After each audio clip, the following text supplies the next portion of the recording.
présenter un petit peu notre association pour ceux qui ne la connaissent pas encore, mais maintenant tout le monde commence à nous connaître un peu. Nous sommes les Amis de l'Université, avec une trentaine d'années de vie et de très belles conférences. Alors, je ne fais pas comme notre cher ancien président qui est là ce soir, je ne compte pas les conférences, mais nous venons de franchir le cap, à mon sens, de la 1050e. Jusqu'en ce moment, 1040e conférence. Voilà. Donc, une belle association qui continue à promouvoir l'esprit, la culture, la recherche universitaire et surtout à créer du lien et du savoir, du lien social par le savoir. Et nous sommes maintenant en train de présenter nos conférences et de vous offrir tout ce que nous faisons de mieux dans toute l'île, quels que soient les secteurs de l'île. Hier soir, nous étions à Saint-Benoît, nous sommes maintenant en conférence sur Sillaos, et puis nous rayonnons sur toute cette île. Alors ce soir, je vais être brève en tout début de conférence. Je vais vous passer le micro à M. Morin qui va vous présenter, qui est notre, finalement, co-organisateur de ces conférences sur le soufisme. C'est la deuxième qui est donnée ce soir. Donc nous allons ensuite avoir l'intervention de M. Zarkon. Et après, dans un deuxième temps, nous allons avoir un débat. Et ceux qui sont là-haut et qui ont bien voulu gentiment partir au balcon, il n'y a que 2 micros, donc tout à l'heure, je vais vous proposer de relayer vos questions, puisque je ne pourrai pas vous en emmener un supplémentaire pour que notre conférencier puisse vous répondre. Donc, à l'issue de la conférence, un échange. Et puis, avant de vous laisser partir, je vais vous présenter notre association, vous présenter notre fin d'année, notre programme, nos grands projets. Nous avons de très belles choses prévues pour 2025 et nous serions très heureux de vous accueillir parmi nous en tant qu'adhérents. Alors, Thérèse.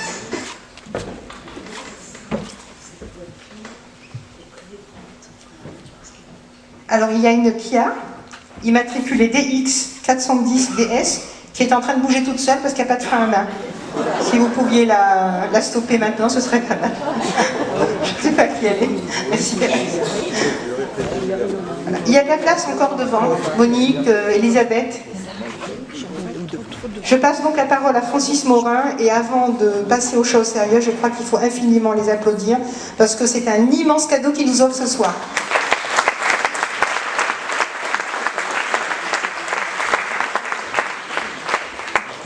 Bonsoir, je suis Francis Morin, je suis le président de la loge de recherche Albus, ou le Vénérable Maître pour certains d'entre vous. Elle appartient à la Grande Loge nationale française et dans le cadre de nos recherches, nous avons invité Thierry Zarkon, notre conférencier de ce soir, sur le thème du soufisme. Donc je vous demande de l'accueillir, il était présenté déjà, il est historien, anthropologue, chercheur au CNRS, et également, il travaille, je crois, sur Aix-en-Provence également. Donc, je vous souhaite une bonne conférence, beaucoup de questions à la fin, et merci de votre présence ce soir.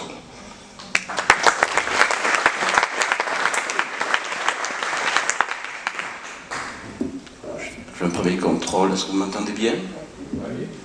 Bon, c'est parfait, alors si c'est le cas, Alors, mesdames, mesdemoiselles, messieurs, chers amis, d'abord, je voudrais remercier l'association des Amis de l'Université d'avoir permis cette conférence et également donc la loge de recherche de La Réunion pour m'avoir invité sur l'île. Alors, le soufisme, c'est la mystique de l'islam. Alors, je reviendrai un petit peu plus tard pour vous expliquer quelles sont les origines de ce terme, mais c'est une dimension de l'islam qui va même au-delà de la mystique, qui touche aussi la philosophie, la littérature, la poésie, l'art et parfois même la politique. Parce que les soufis, à la différence des moines chrétiens ou des moines taoïstes, donc qui s'enferment dans les monastères et qui refusent tout contact avec la vie sociale et parfois même politique, les soufis peuvent être très engagés en politique. L'islam, donc, parce qu'il s'agit de la mystique, et parce que c'est une religion musulmane, n'est donc pas séparé du Coran et de toute la tradition de commentaires qui concerne ce livre saint de l'islam. C'est la raison pour laquelle le soufi, dans sa démarche mystique, va devoir se situer par rapport au livre saint de l'islam, et il importe donc d'en dire quelques mots avant d'aller plus loin. Le Coran encourage en quelque sorte une double vision. D'abord, il est un texte pour organiser une communauté, un ensemble de lois et de commandements, pour donner une voie à suivre à un groupe de monothéistes. Ça, c'est son aspect social, on pourrait dire, et mondain. Mais il est aussi marqué par un sentiment de dédain à l'égard du monde, et il encourage en même temps donc les musulmans à approfondir également leur vie intérieure, parfois en se coupant de la société. De cette manière, le soufi, donc le mystique de l'islam, va devoir se construire en imitant des modèles. Et le principal modèle, c'est Mohammed, donc le prophète de l'islam. La tradition musulmane, ce n'est pas uniquement le Coran. Elle se fonde aussi sur un ensemble de propos qu'on appelle les hadiths, donc des propos attribués au prophète de l'islam, à Mohammed, qui ont été recueillis et qui complètent en quelque sorte le message du Coran. En sorte, on pourrait dire que le soufisme propose d'abord une quête d'introspection, un retrait du monde, une vie de contemplation, mais également, sur un autre plan, la recherche du sens sacré des versets du Coran, du sens secret, du sens caché. Donc c'est une démarche en même temps et d'introspection et de pratique, on pourrait dire, ascétique, mais également d'approfondissement, d'herméneutique du texte coranique. Alors, parfois le sens caché confirme le sens apparent, parfois il peut l'infirmer, donc en quelque sorte le contredire. Alors il y a un ensemble donc, de controverses en islam, sur lesquelles je ne rentrerai pas tout de suite, mais qui vous montre un petit peu la complexité donc, de cette voie mystique qui en même temps prend une certaine liberté à l'égard du texte saint, donc du Coran. Il y a la démarche soufie va donc se fonder sur, on peut appeler ça des mythes, des moments fondateurs qui vont donner sa voie principale aux soufis. Il y en a deux, on peut en retenir deux. Le premier, vous voyez sur cette première image, donc, c'est un épisode très particulier de la vie du Coran où le prophète Mohammed va se retirer du monde. Il avait l'habitude ainsi de quitter parfois la ville de la Mecque et de se retirer dans une grotte de la montagne Al-Nour, qui se trouve à proximité donc de la ville sainte, pour justement découvrir en quelque sorte le chemin qui le conduirait vers Dieu.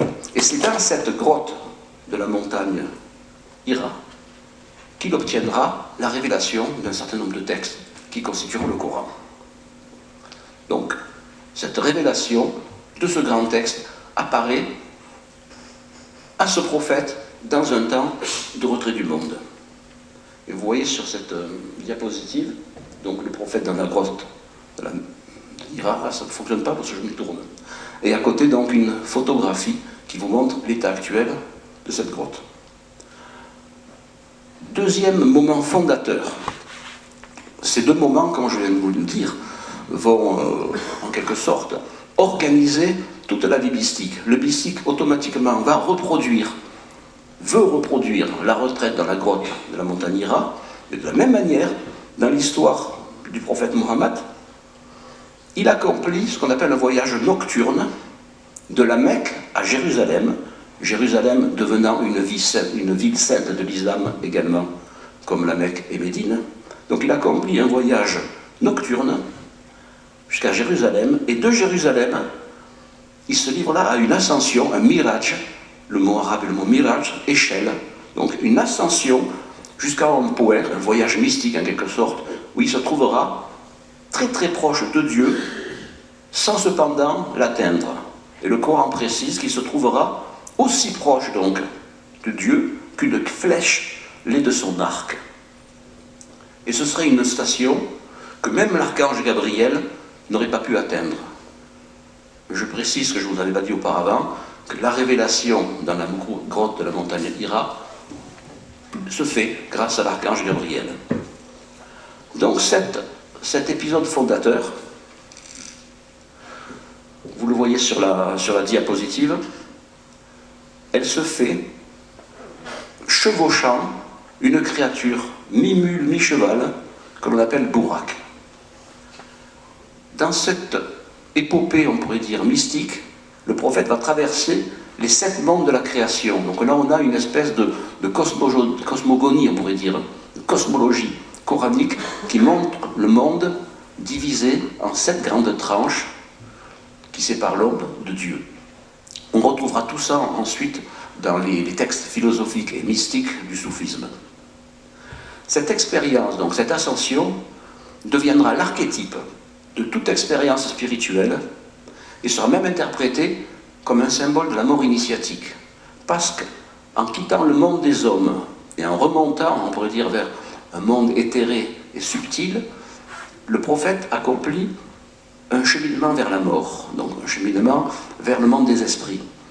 C'est la raison pour laquelle un hadith, donc un propos qui lui est attribué, indique qu'il faut mourir avant de mourir. C'est-à-dire qu'il faut mourir d'une vie spirituelle avant qu'on soit gagné, vaincu par la mort physique.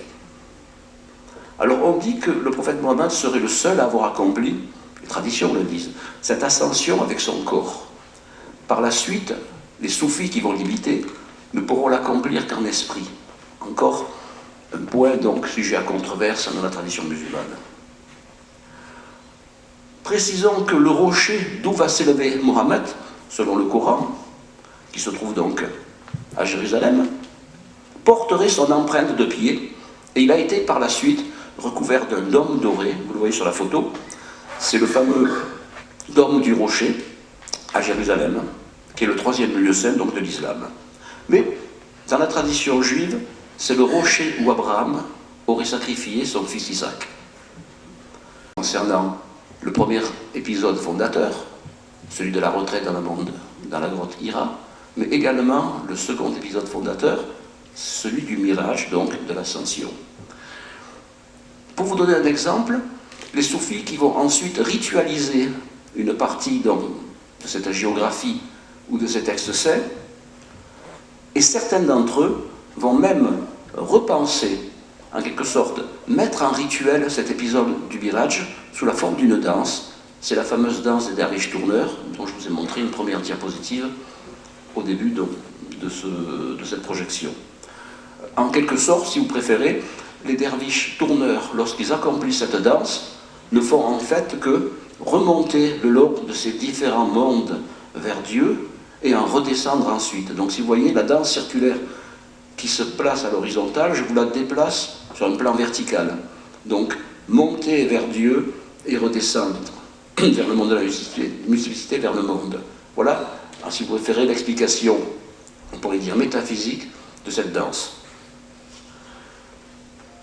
Vient maintenant la transmission d'un certain savoir technique pour accomplir cette quête spirituelle, pour accomplir des prières particulières dans la grotte ou tout simplement en relation avec l'assemblée, donc la remontée mystique vers Dieu. Alors, il y a 2 éléments qui sont transmis par des personnes très proches du prophète. Le premier personnage, vous le voyez sur la diapositive qui arrive, c'est le beau-fils du prophète Mohammed, Ali. Celui-ci aurait dû succéder au prophète, donc succéder à son beau-père. Puisqu'en 656 donc, de notre ère, de l'ère chrétienne, la question de la succession du prophète de l'islam à la tête de la communauté musulmane va se poser. Mais elle va diviser l'islam en 2 factions. De là vient la fameuse division entre sunnites et chiites. Et il importe donc, je vous précise, quels sont les motifs donc, de cette division pour comprendre d'une manière un petit peu plus, je dirais, approfondie le soufisme. Les sunnites ne reconnaissent aucun successeur à Mohammed. Mohammed étant Mahomet, naturellement. Car, pour les sunnites, avec Mohammed, la prophétie connaît sa fin, en quelque sorte. Donc, il ne peut plus y avoir de personne qui puisse le remplacer. Et les sunnites proposent tout simplement d'élire un successeur au prophète. Cependant, ceux qui prendront le nom de chiites estiment, eux, que c'est dans la descendance du prophète Mohammed que le successeur doit être choisi. C'est la raison pour laquelle Mohammed n'ayant eu qu'une fille, Fatima, c'est son beau-fils, Ali, qui est choisi comme étant son successeur. Et c'est dans la descendance d'Ali que vont, en quelque sorte, que seront choisis par les chiites les successeurs du prophète, les fameux imams, qui iront jusqu'au 12e imam. Donc il y a une division. Ça, c'est une division politique d'abord. La deuxième division, qui va concerner le soufisme, elle est d'ordre idéologique et mystique. Pour une raison bien simple, c'est que le prophète aurait, d'après certains textes, choisi Ali comme étant celui qui serait dépositaire du secret de l'interprétation du Coran. Et ainsi donc, il bénéficierait d'un savoir oral qui éclaire le texte sacré. Alors naturellement, cette tradition n'est pas acceptée par les sunnites. Mais les soufis qui sont intéressés, eux, par la recherche du sens secret ou caché du Coran, sont naturellement attirés par les idées d'Ali et le respectent sans pour cela totalement se ranger dans le clan des chiites. Ce qui signifie qu'un soufi, aujourd'hui, garde un très grand respect pour l'imam Ali, comme de nombreux autres musulmans aussi, sans toutefois aller totalement dans le sens de la communauté chiite. Alors, cette fameuse, on peut dire, ce fameux jeu entre le sens apparent, qu'on appelle zahir, du sens caché du Coran, qu'on appelle le batin, naturellement, marque toute l'histoire de la mystique musulmane. Et on peut citer un texte particulier, controversé aussi, mais qui est très très important dans le monde chiite, mais également pour des soufis. C'est un propos donc prêté à Muhammad, qui dit « Je vous laisse après moi 2 objets précieux, le livre de Dieu, donc c'est le Coran, et Ali, qui en est l'interprète. » Il y a une autre transmission d'un certain savoir, outre celle donc du sens caché du Coran, un autre personnage important, Abu Bakr, qui va être aussi, comme Ali, un des grands califes, un des 4 premiers grands califes de l'islam. Donc Abu Bakr, lui, qui au contraire est très apprécié par les sunnites, a une expérience particulière, le Coran la rapporte, il s'enfuit de la Mecque en compagnie de Mohammed, poursuivi donc par ses ennemis, puisque si vous connaissez un petit peu l'histoire du Coran, Mohammed est contraint de quitter la Mecque et de se réfugier à Médine pour échapper à ceux qui justement voudraient l'éliminer. Et c'est de Médine ensuite, après avoir diffusé l'islam et avoir réussi à rassembler autour de lui un certain nombre de dévots et de croyants, qu'il retournera victorieux à la Mecque.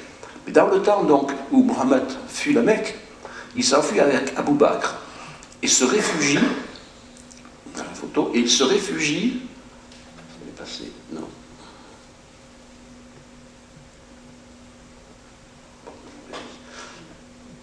Vous avez la photo sur la droite, oui, voilà. Alors il se réfugie, Abu Bakr et le prophète Mohammed se réfugient dans une grotte, pensant échapper à leurs poursuivants.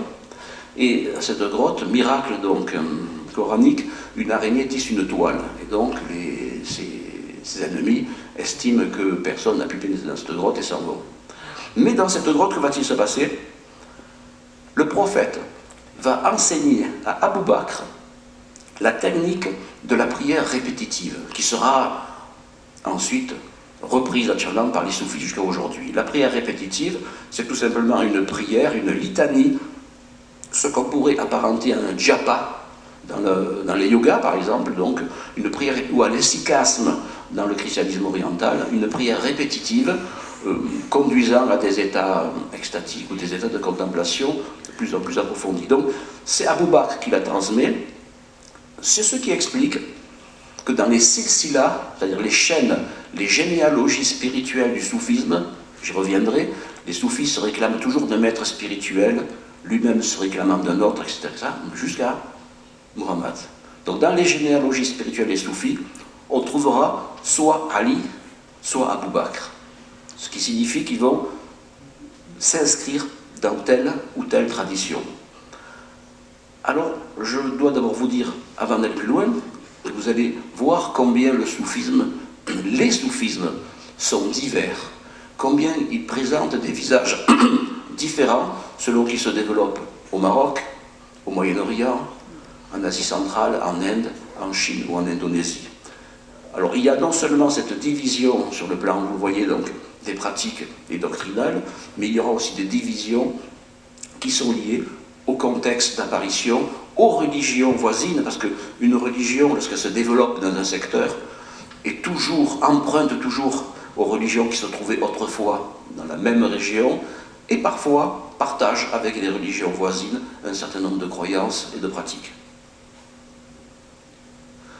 Comment va se constituer donc le soufisme à partir après Mohammed?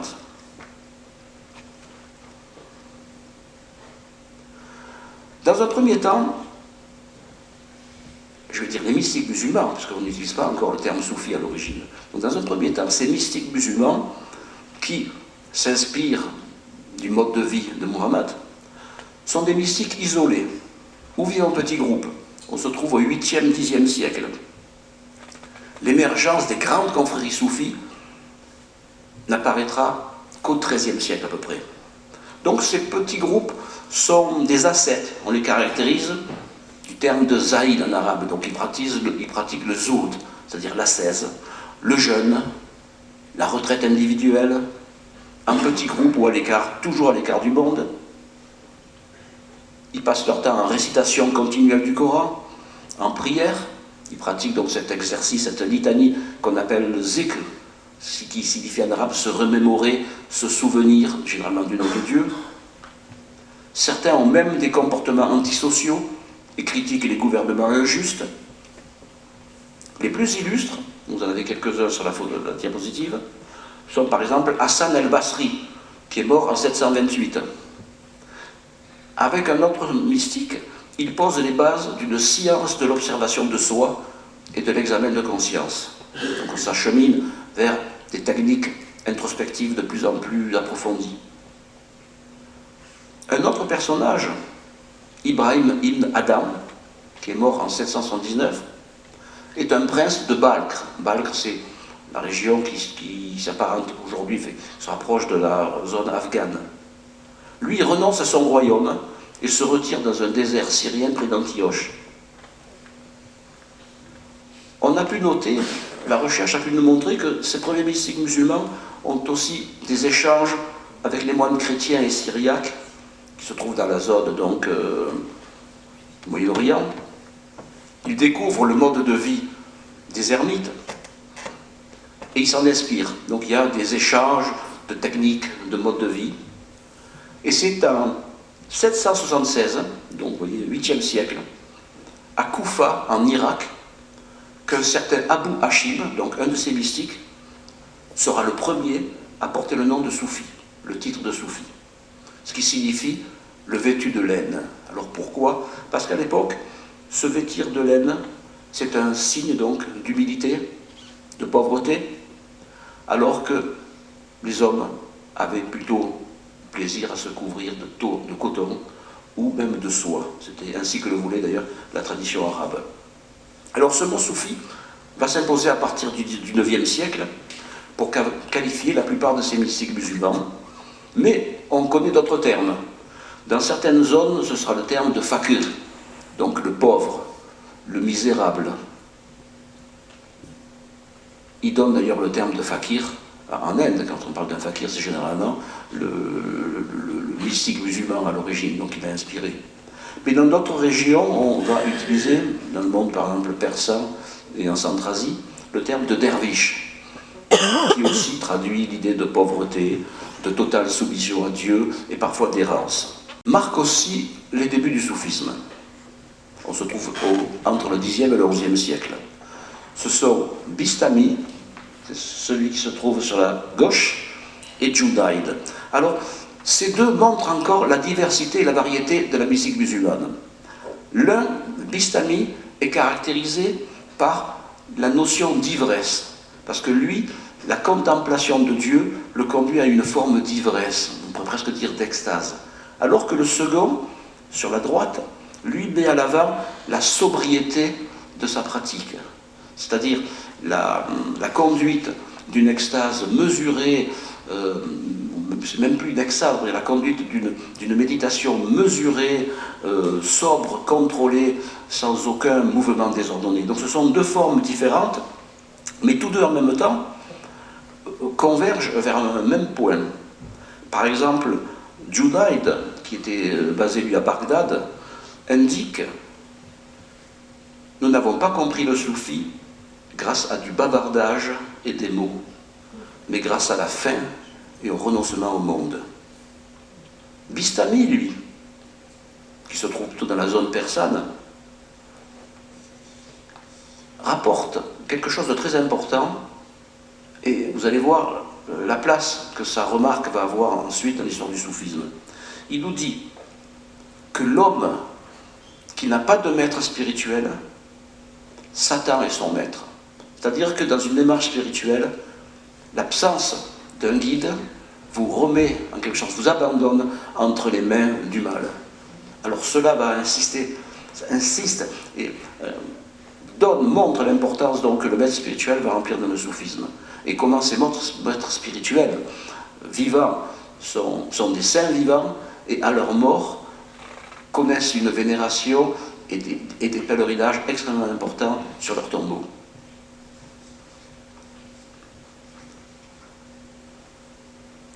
On connaît deux autres figures fondatrices du soufisme qui montrent encore et à la fois la différence existante entre ces deux, dans cette démarche mystique, les différences notables, mais en même temps la complémentarité de ces démarches. Le premier, c'est Ibn Arabi. Vous avez certainement entendu parler, ceux qui s'intéressent au soufisme en particulier. C'est un personnage, donc un mystique, qui naît à Murcia, en Andalousie, en 1165. On l'appelait le Cheikh al-Akbar, le plus grand des cheikhs. Mais ses ennemis l'appelaient le Cheikh al-Akfar, c'est-à-dire le plus infidèle, le plus impie des impies. Donc vous voyez un petit peu, personnage très controversé, qui, il faut le préciser, on en a interdit les écrits en Égypte dans les années 50, parce que justement, un islam un petit peu trop radical s'était imposé, et on a tout simplement interdit ces textes, que l'on considérait comme étant dévastateurs donc, pour les croyants. Ibn Arabi, lui, c'est un philosophe. Il s'inscrit dans la lignée des grands penseurs de l'islam, Ibn Sina, Al-Farabi, Al-Kindi, des grandes figures qui avaient associé, combiné les révélations du Coran avec les enseignements de la philosophie grecque et en particulier de Platon et d'Aristote, ce grand courant qu'on appelle le néoplatonisme. Alors, Ibn Arabi, naturellement, comme tous les soufis, est un homme qui a une démarche contemplative. Donc il estime que c'est par des invocations répétitives, par le zikr, par des exercices de contemplation que l'on peut remonter le long du cercle de la manifestation vers l'absolu. Mais néanmoins, il a, à côté de cette pratique ascétique, un très fort intérêt pour la philosophie, et on pourrait même dire pour la métaphysique, puisqu'il va construire un système. Il va montrer quelle est la cosmologie du soufisme. Où est l'homme, où est Dieu, et qu'y a-t-il entre l'homme et Dieu? Donc il construit un monde qu'il va appeler, selon une théorie qu'il appelle la théorie de l'unicité de l'être. C'est-à-dire l'être étant unique, Warda de Wujud, on dit en arabe. Il est naturellement très inspiré par le néoplatonisme. Alors, dans sa vision, le monde matériel est décrit comme le dernier degré émané de l'unité divine, à travers un ensemble d'intermédiaires, ce sont les noms divins, pour lui ce sont les lettres arabes, donc des intermédiaires toujours plus subtils lorsqu'ils se rapprochent de Dieu. Donc vous avez un monde vraiment par émanation de la multiplicité, le monde du multiple, le monde de la matière, retournant par émanation jusqu'à l'unité, donc jusqu'à l'absolu divin. On peut donc dire que c'est par leur participation à l'unité, à l'absolu, que tous les intermédiaires tiennent leur réalité. C'est très proche naturellement de la philosophie néoplatonicienne. La vie se ramène alors, pour Ibn Arabi, à un double mouvement de descente vers le multiple et de remontée vers l'unité. Et c'est ce qu'on confirme, naturellement, Ibn Arabi est très très fidèle au texte du Coran, et il confirme donc, cette idée est confirmée à ses yeux par un verset de la deuxième sourate du Coran qui dit « Nous sommes à Dieu et nous retournerons à lui ». Vous avez le mouvement donc de manifestation et d'émanation. Et selon cette théorie aussi, on peut dire que le soufi qui regarde avec les yeux de l'esprit reconnaît donc la divinité dans tous les êtres animés et inanimés de la création. Et il y a un autre verset du Coran qu'il reprend et qui nous dit, c'est dans la deuxième sourate du Coran aussi, où que tu te trouves, il y a la face de Dieu. Je précise que, naturellement, ce système s'inscrit pour Ibn Arabi dans le plus total respect du texte de l'islam, donc du Coran. Venons-en à Mevlana. Donc voici la diapositive. Alors Mevlana, lui, est originaire de Balkh, donc dans l'actuel Afghanistan. Il meurt en 1241. Il s'installe à Konya, en Anatolie, au début du XIIIe siècle. Et là, il rédige, alors j'ai oublié de vous préciser que nos deux personnages, Ibn Arabi comme Mevlana, sont des hommes qui ont beaucoup écrit.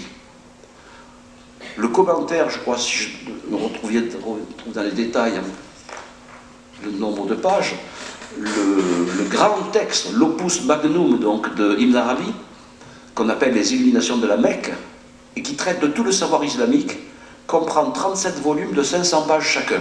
Vous voyez un petit peu l'importance de l'ouvrage. Revenant à Mevlana, lui, Mevlana écrit un immense poème de 26 000 distiques. Poème qui est en fait un commentaire du Coran. Et le texte sera tellement important dans l'espace, on peut dire, persan, indien et centra-asiatique, qu'on l'appellera le Coran en langue persane. Alors, on pourrait se dire, oui, ces mystiques écrivent beaucoup et ont une vie contemplative. Mais ils s'inscrivent un peu aussi en contradiction avec un autre texte d'un soufi qui disait « Il vaut mieux blanchir son âme que noircir le papier ». Donc, ça s'inscrit naturellement contre l'écriture.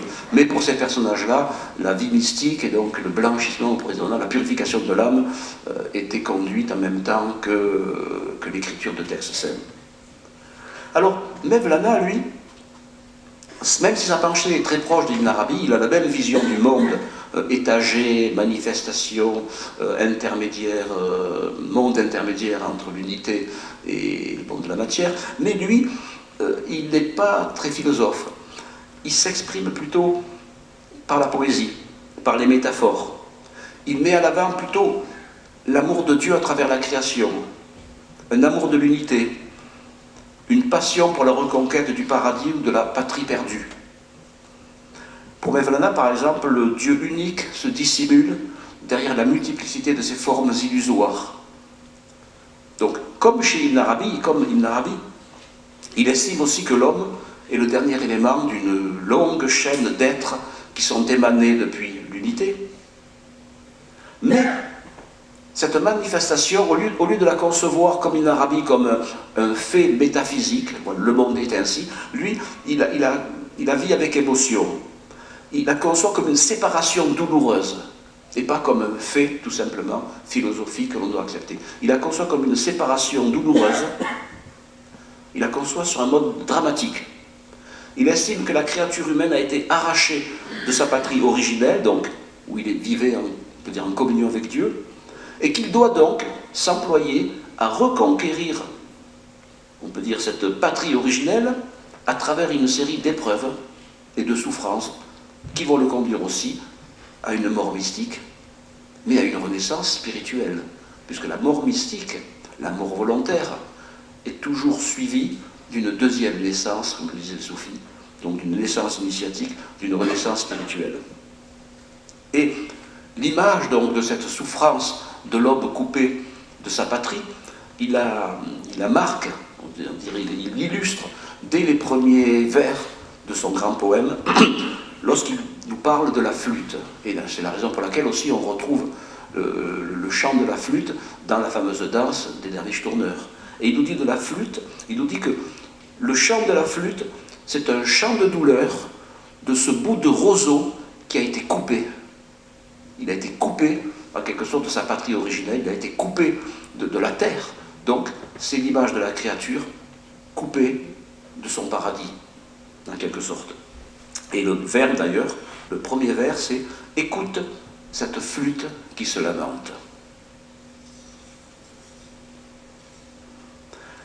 Il y a aussi dans le grand poème de Mevlana des textes tout à fait extraordinaires, hein, où on sent l'influence du christianisme, où on sent en même temps aussi les convergences entre les mystiques chrétiennes et musulmanes, et avec d'autres mystiques aussi. Et il nous dit par exemple, à un moment précis, le corps du soufi est comme celui de Marie. Tant qu'il ne vit pas les douleurs de l'enfantement, son Christ intérieur ne peut naître. Et il précisera ensuite que, à ses yeux, Muhammad, donc le prophète de l'islam, est un 2 fois né dans ce monde. On retrouve naturellement les idées des soufis, et on voit donc tous les commentaires qui pourront être faits de ce texte. Vous pouvez voir sur ça sera la photo qui suit, sur cette diapositive, sur la diapositive de droite, vous voyez l'image d'une fontaine qui se trouve à Konya, et qui a été faite justement pour illustrer la théorie de l'unicité de l'être. Puisque vous voyez en haut, on descend du monde de l'unité vers la multiplicité, et vous voyez qu'à la fin, le monde de la multiplicité retourne à celui de l'unité. Donc c'est cette image donc, qui, pour Mevlana, est une image donc, on peut dire, à dimension cosmologique. On a la vision du monde, et on a en même temps le chemin qui doit être suivi par le soufi. Sur le diapositive qui suit, alors naturellement, Mevlana a eu une telle popularité que les Turcs lui ont construit un magnifique mausolée où un pèlerinage annuel et même des pèlerinages toute l'année conduisent donc des dévots, on le voit sur la photo, prier sur son tombeau.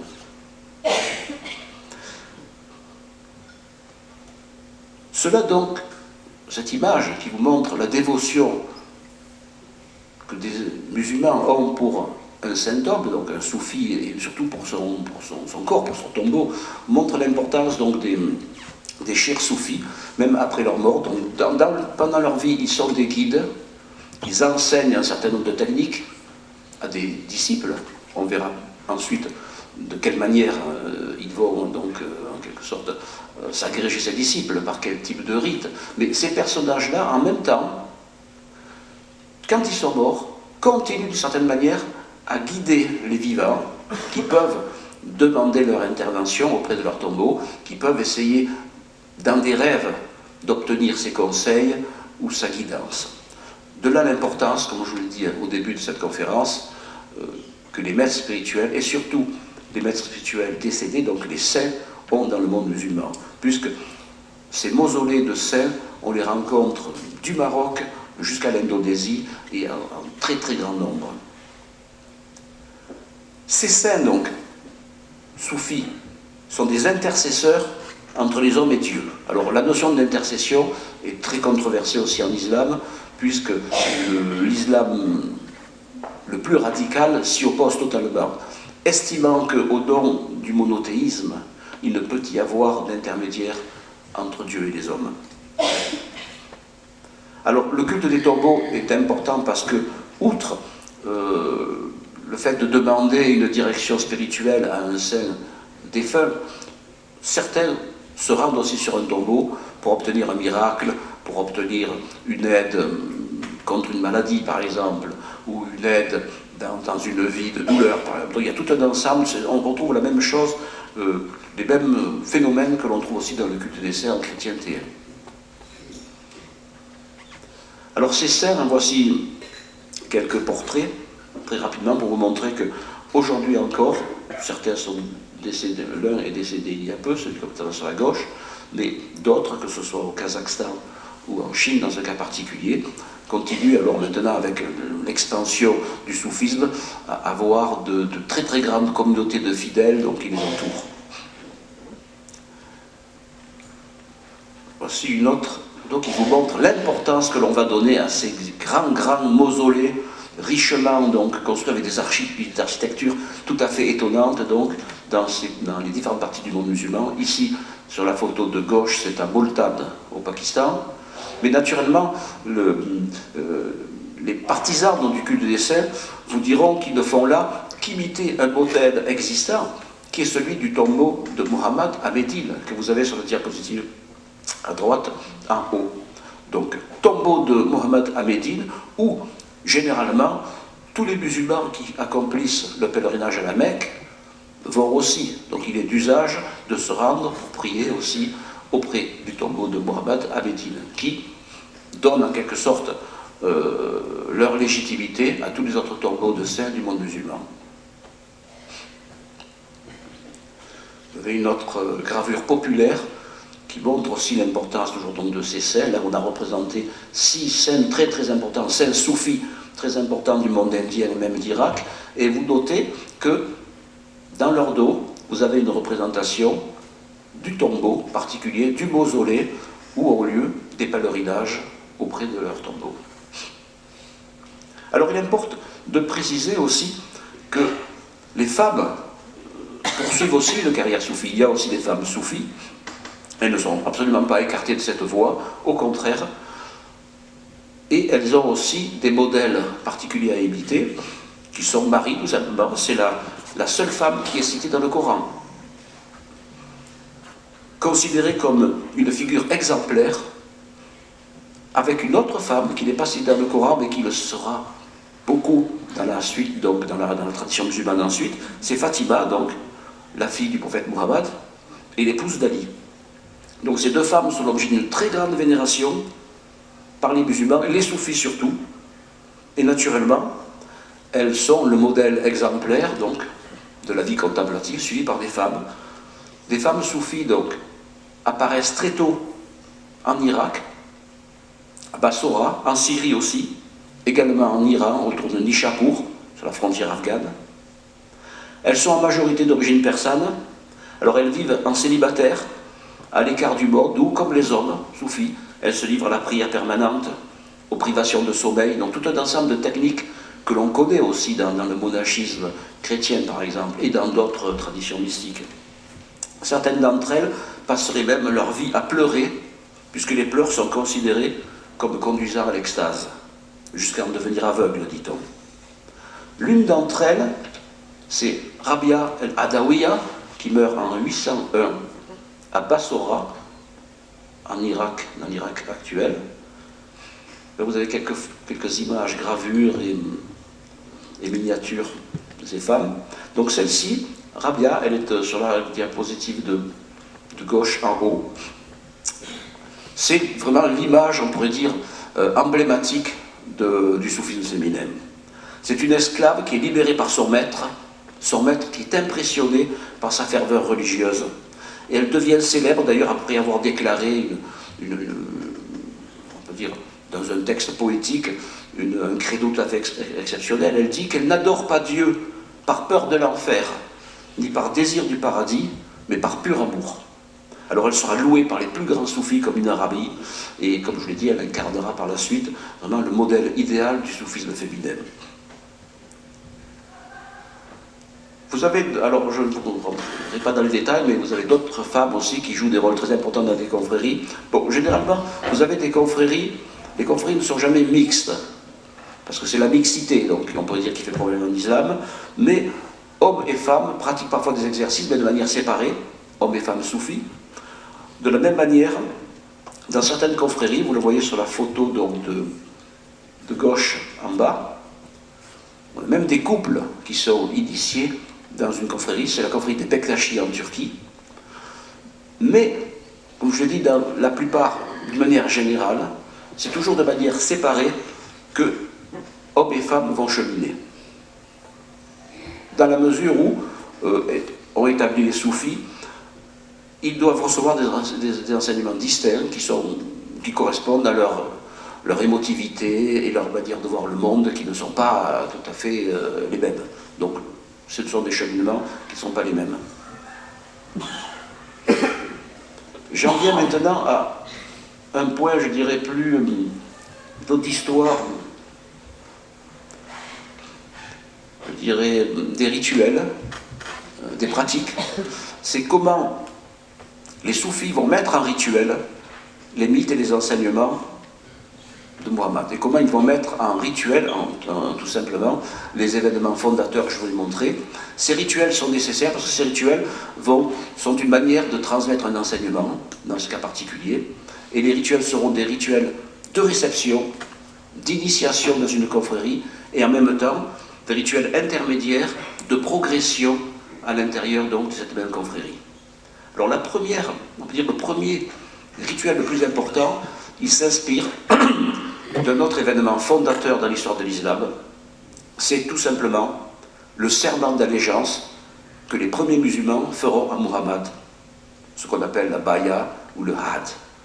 Et ce serment d'allégeance par lequel on se met au service d'un maître fondateur de religion, dans ce cas c'est Muhammad, est similaire à celui que l'on va prêter pour se mettre au service d'un maître spirituel.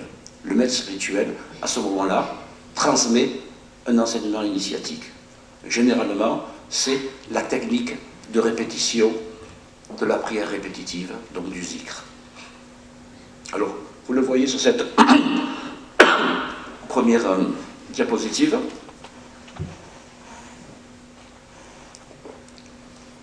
Le serment d'allégeance, en fait, se résume à un serment de main, qu'on appelle la mubaya. Et comme je l'ai dit, il est suivi généralement par la transmission d'un enseignement secret qui se fait généralement donc de bouche à oreille, de la part du cheikh vers son élève.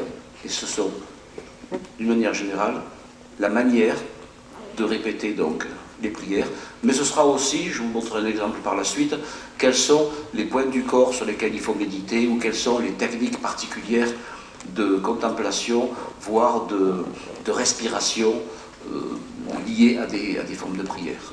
Je vais y revenir ensuite. Donc dans ce serment d'allégeance, le disciple aussi doit manifester une obéissance absolue à son cheikh. Et on dit d'ailleurs la formule qu'il va se remettre il va lui-même volontairement se remettre entre les mains de son cheikh comme un cadavre entre les mains de celui qui le lave. C'est la tradition en islam qu'on lave toujours le corps du défunt. Et c'est un signe en même temps de total abandon et de totale confiance à son maître spirituel. Le soufi va suivre aussi la règle de pauvreté et surtout la règle de la patience. C'est à ce moment que le terme pour qualifier la voie suivie par le soufi va être choisi, c'est le terme de tariqa. Tariqa signifie une voie, un chemin. C'est la raison pour laquelle que vous trouviez au Maroc, au Proche-Orient, en Asie centrale ou en Iran, la tariqa sera toujours la confrérie soufie.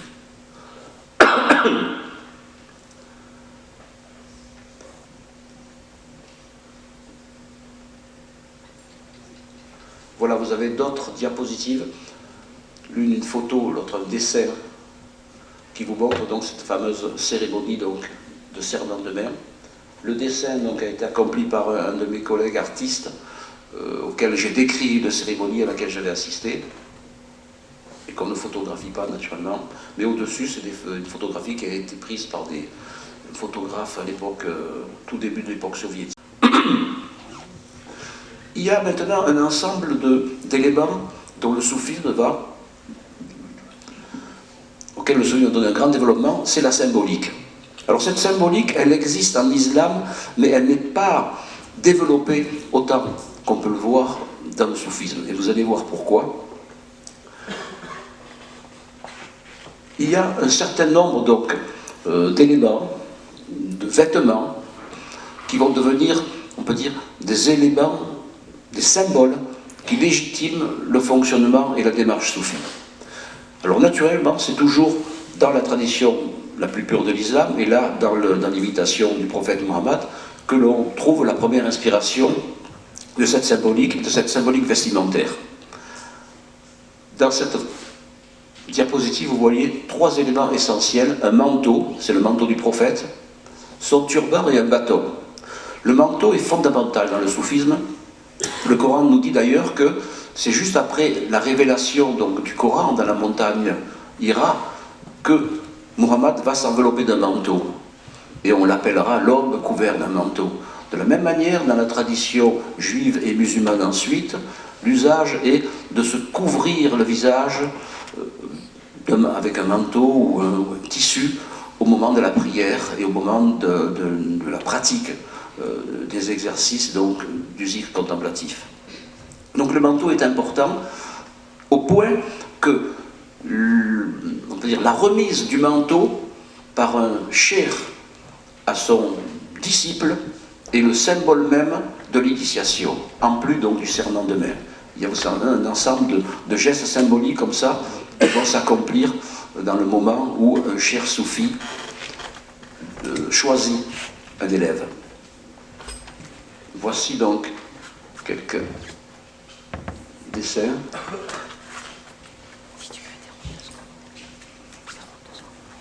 Excusez-moi de vous interrompre 2 secondes. La remise du manteau, vous voyez ici, la khilka, on dit en arabe, la remise du manteau est l'un des plus importants. Mais dans d'autres rituels, ce sera le turban qui prendra de l'importance. Et vous allez voir, dans d'autres rituels encore, c'est la ceinture par exemple, je vais y venir. Donc, là dans le cas du manteau, vous le voyez donc sur cette diapositive, c'est vraiment le symbole par excellence donc du disciple devenu un soufi. Et parfois même, c'est un autre manteau qui sera remis à un disciple lorsqu'il aura acquis un degré important au centre dans le cadre de la confrérie. Le turban, vous le voyez sur cette photographie, est aussi, et sur ces dessins, très important. La remise du turban caractérise en même temps l'entrée dans la confrérie. Ce turban est d'ailleurs parfois appelé couronne, le taj, dans la mesure où parfois le soufi est considéré comme un sultan des mondes spirituels.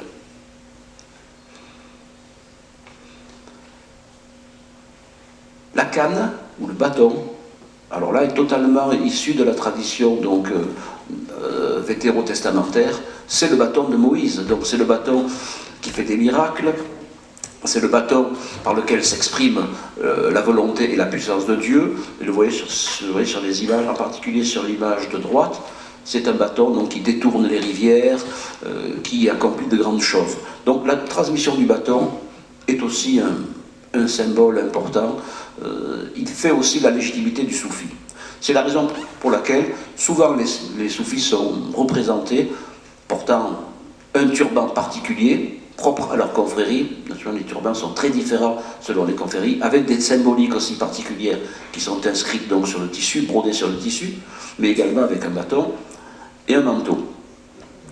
Toutefois, il y a des confréries en Turquie et dans le monde persan qui pratiquent un autre système d'initiation, même si le manteau est présent ou le turban, ce sont des rituels de ceinturage, qu'on appelle shad en arabe, donc la ceinture, qui sont empruntés à la chevalerie spirituelle, qu'on appelle la futuwa, et qui rappellent donc l'idée du combat, de la guerre qui est menée contre l'ego, donc contre l'âme, on pourrait dire, passionnelle, qu'il convient de détruire et de soumettre. Et donc, et là vous le voyez sur ces photos, donc non seulement vous avez un dessin de shad, donc de ceinture, mais également des tombeaux de saints soufis sur lesquels on a posé leur propre ceinture après leur mort. Alors, tous ces objets, ce manteau, ce turban, le bâton, la ceinture, sont toujours plus ou moins liés. Non seulement ils légitiment, on peut dire, le rattachement du soufi à Muhammad, parce qu'il porte les mêmes vêtements, qu'il utilise les mêmes objets, mais en même temps, ces objets sont liés aussi à l'idée de renoncement au monde et à l'idée de mort spirituelle. Par exemple, la ceinture, elle est parfois apparentée au lien que Abraham avait utilisé pour ligoter son fils Ismaël dans le Coran, donc c'est Isaac dans la Bible, mais son fils Ismaël, et pour le faire mourir sur l'ordre de Dieu. Alors, naturellement, le bras de l'ange Gabriel, Djibril va l'empêcher d'accomplir donc ce meurtre, mais dans la tradition des soufis, c'est quand même une mort. C'est-à-dire que le soufi meurt par ces liens qui sont semblables à la ceinture. C'est la raison pour laquelle, lorsqu'un soufi est ceinturé, c'est tout comme si, selon la tradition coranique, il s'apprêtait et il allait être tué. Donc il devait donc mourir avant de mourir. C'est ainsi que le rituel donc, de ceinturage retranscrit cette idée. D'ailleurs, on a un poème Bektashi qui nous dit, donc c'est cette confrérie turque, « Je suis né de deux mères. La première est ma mère naturelle, la deuxième, mon maître spirituel. »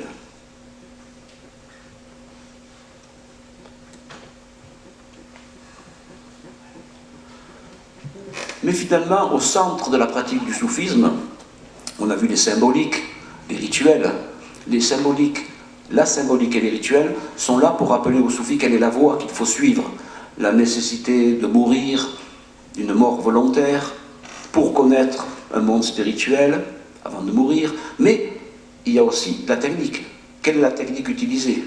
Alors cela nous amène au fameux exercice du zikr, transmis par Abou Bakr dans la grotte à Muhammad. Ce zikr qui est en même temps la technique utilisée par la plupart des soufis, et ce zikr qui est aussi la technique transmise par le cheikh au moment de l'initiation.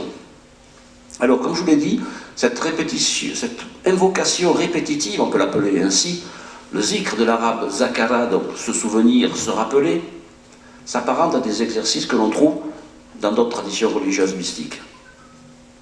Il y a naturellement des versets donc, du Coran qui sont invoqués pour la légitimer. Par exemple, Sourate 2, verset 147, « Souvenez-vous de moi et je me souviendrai de vous ». Un autre verset, « Ô croyants, répétez souvent le nom de Dieu et célébrez-le matin et soir ». Dans certaines confréries, ce zikr n'est pas la simple répétition d'une formule, donc d'une prière. C'est un véritable, on pourrait dire, exercice qui est associé à des apnées inspiratoires et expiratoires. Et je vais vous montrer certaines photographies où vous voyez donc des diagrammes donc, qui ont été conçus par des soufis, généralement transmis un peu dans le secret donc des groupes, des petits cercles, qui montrent que certains zikrs, d'abord, sont fondés sur le déplacement de la parole donc, qui est répétée depuis certaines parties du corps, depuis le sommet du crâne jusqu'à une épaule, puis de l'épaule jusqu'au cœur, et ainsi de l'autre avec des apnées inspiratoires et expiratoires, afin de provoquer des états très particuliers que le soufi doit, avec une grande vigilance, maîtriser. On est très proche naturellement des yogas indiens dans le cadre de cet exercice. Il existe aussi des points très particuliers du corps sur lesquels l'attention du soufi donc, doit s'exercer. Et dans l'image que vous trouvez sur votre droite, on a même assisté dans certains cas à des hybridations entre des, on pourrait dire, entre des physiologies subtiles et du soufisme et des yogas indiens, puisque dans l'image de droite, vous voyez non seulement les points du soufi, c'est écrit en arabe, vous voyez non seulement les points du soufi, mais vous pouvez déceler dans les points du bas la mention des deux canaux que l'on trouve dans la physiologie subtile du yoga, qu'on appelle Ida et Pingala. Donc ils ont été placés dans ce corps humain où se trouvaient déjà les points particuliers du corps utilisés par le soufi comme point aidant, je dirais, au déplacement de sa conscience sur ces points. Donc ça vous montre en même temps la richesse donc, et l'intérêt des soufis, également pour les techniques développées dans d'autres traditions religieuses.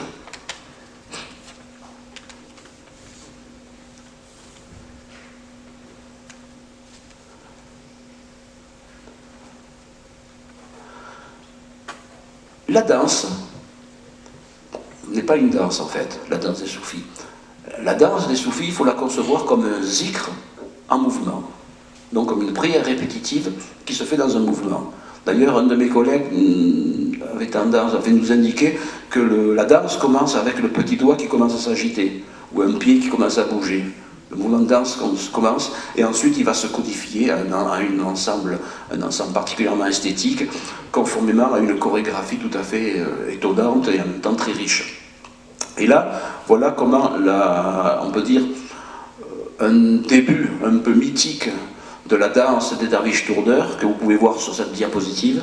Vous voyez Mevlana qui se met à danser en entendant les sons redoublés du marteau du forgeron qui produisent en quelque sorte chez lui une espèce de mouvement d'extase, et la danse en quelque sorte apparaît comme une danse spontanée. Donc c'est-à-dire la danse, c'est la traduction d'un état de dépassement. Par la suite on va faire des danses codifiées, c'est-à-dire, je ne sais pas si vous arrivez à sentir la nuance, alors qu'au début la danse est la conséquence d'un état de dépassement, d'un état mystique. Par la suite, comme on perd cette faculté, comme les hommes ne sont pas tous des Mevlana, on va faire la danse pour essayer de rappeler cet état d'extase ou de dépassement. Et on va la codifier, naturellement, en y introduisant des éléments métaphysiques, comme je vous l'ai expliqué, la fameuse danse qui joue en fait la descente des âmes, on peut dire, de l'unité vers le monde de la multiplicité, et leur retour vers le monde de l'unité. Et voici donc cette danse de Mevlana, qui au départ est une danse solitaire, accomplie par un homme seul, de manière désordonnée, comment elle deviendra par la suite, ce que vous avez sur cette diapositive, une danse très codifiée, et qui va s'enrichir au fur et à mesure des siècles. Alors les danses, elles sont diverses et variées aussi. Si vous avez ici ce type de danse circulaire particulier, qui est une danse de tournoiement, puisque les soufis tournoient sur eux-mêmes et en même temps exercent, donc font un cercle autour d'un centre où se trouve généralement leur maître spirituel. Vous avez d'autres danses qui sont des danses en chaîne qu'on appelle khalqa. Dans ce cas particulier, les soufis donc sont liés les uns aux autres comme une chaîne vivante et tournent aussi, accomplissent donc un tour complet, plusieurs tours complets parfois. Là, les images sont prises en Turquie et également dans le Caucase, pour ce qui est de l'image du haut à droite. Autre cas encore de danse, là c'est en Inde, où on se trouve entre la danse codifiée et la danse spontanée. Autre cas encore particulier, parce que les danses naturellement sont aussi diverses et variées que les confréries soufis, ce sont des danses en Turquie, des danses animalières, avec une certaine influence des chamanismes d'Asie centrale. Là, les soufis imitent soit les mouvements d'une grue, parce que la grue est l'animal, l'oiseau, qui dans une formation accompagné par ses disciples. Donc il joue cette danse de la grue. Alors, chose assez rare, les Bektachis sont les seuls à danser, à avoir des danses mixtes. Mais hommes et femmes ne doivent absolument pas se toucher et dansent en quelque sorte, évoluent comme le font les grues, les uns avec les autres, hommes et femmes. Vous les voyez d'ailleurs sur la diapositive du bas. Alors, cela nous amène aussi à parler des instruments de musique. Alors, les instruments de musique sont un phénomène qui divise aussi le soufisme, puisque les soufis les plus souples vont admettre les instruments à cordes et à vent et les percussions. Mais plus on se dirige vers des confréries plus sobres, et un peu, je dirais pas radicales, mais plus sobres et plus austères, et les instruments à vent et à cordes disparaîtront, et seules les percussions seront utilisées. Alors là, vous avez le cas particulier, avec des confréries, certaines utilisant les flûtes, donc les instruments à cordes, et d'autres uniquement les percussions. Une autre diapositive, donc, ce sont des vieilles cartes postales du Maroc, qui vous montrent des soufis utilisant donc des instruments à cordes.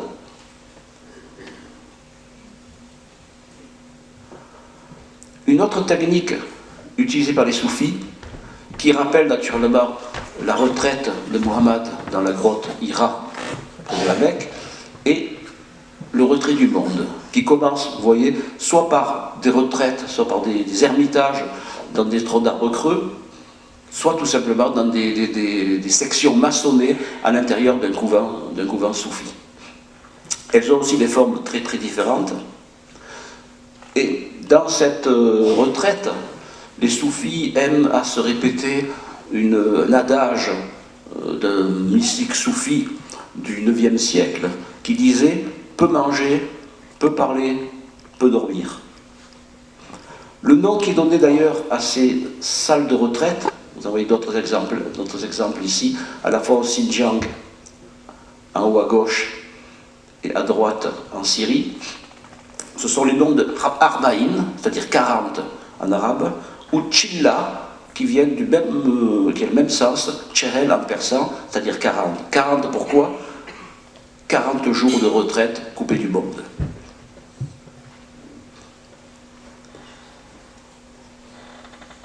Il me reste encore.